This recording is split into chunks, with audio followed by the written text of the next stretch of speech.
Hello everyone, welcome to Metal Lair. My name is Winder and today I'm gonna tell you why sushi is metal.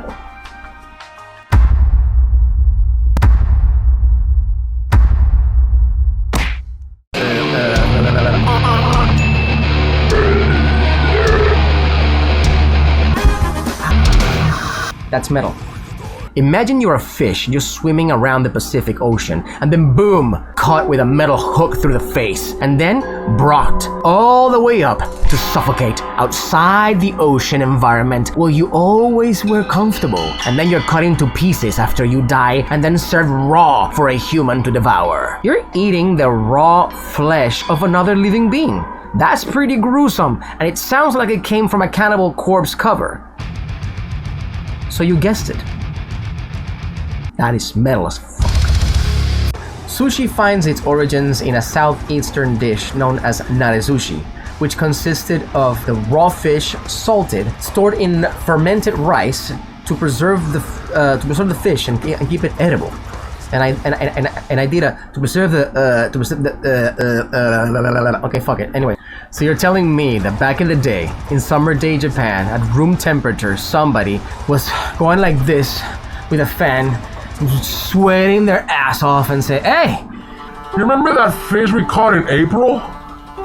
Didn't we have that like a month ago? You wanna go have it?" Oh, so that's what that smell was. I've been thinking about that for like 2 weeks. I can smell it from here. You should probably go get it. It's in the basement. Yeah, I'm down to have some rotten fish. Let's go. You wanna know what that is? That's metal. The term sushi translates to sour tasting or sour rice. And there's a band called Stone Sour and the singer is in Slipknot and Slipknot is pretty metal, so this perfect logic says that sushi equals metal. Just go with it. There is also different types of sushi, like for example the chirasis, that one.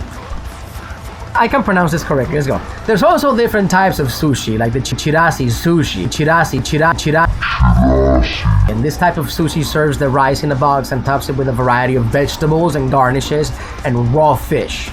And now that I think of it, all these types of sushi have pretty badass names.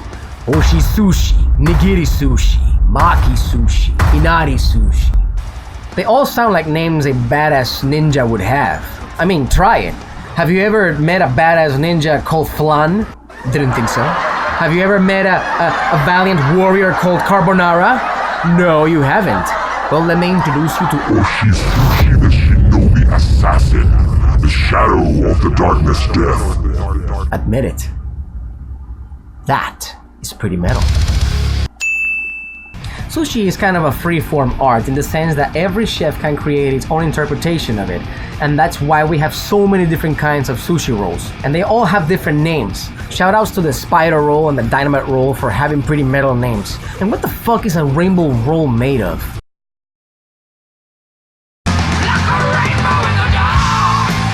Anyways, like I was saying, it's kind of a personalized experience, but the common ingredient present in all the forms of sushi is the vinegar rice.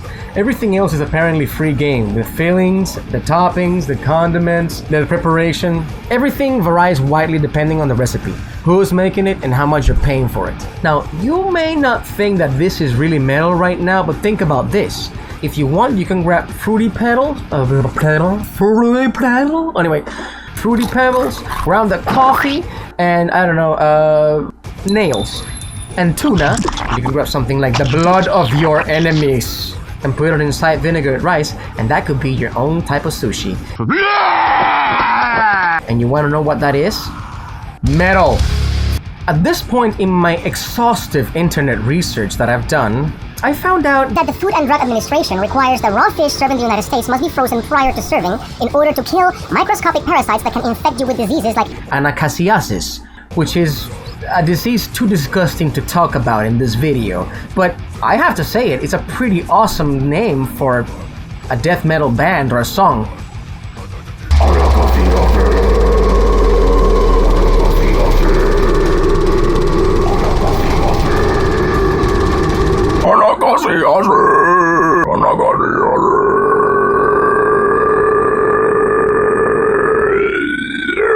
Admit it, admit it, admit it. That's metal. Just admit it. Admit it, admit it. That's metal. If you still need one more reason why sushi is pretty metal, let's talk about the knives that are used in the preparation of the dish.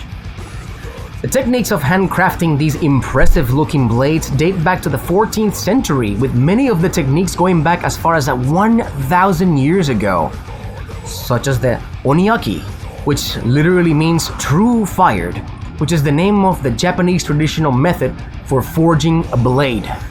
Oniaki, huh? Well, that sounds really elaborate and cool. I wonder how much one of these knives costs. Let's take a look.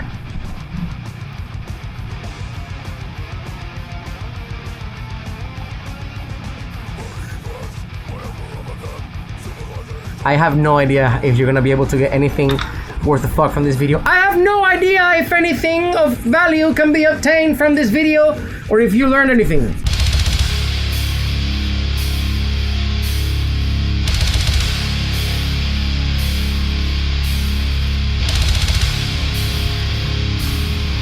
I hope that proves my point that sushi is metal. Thank you for joining me. Like, share, and subscribe. And don't forget, stay metal.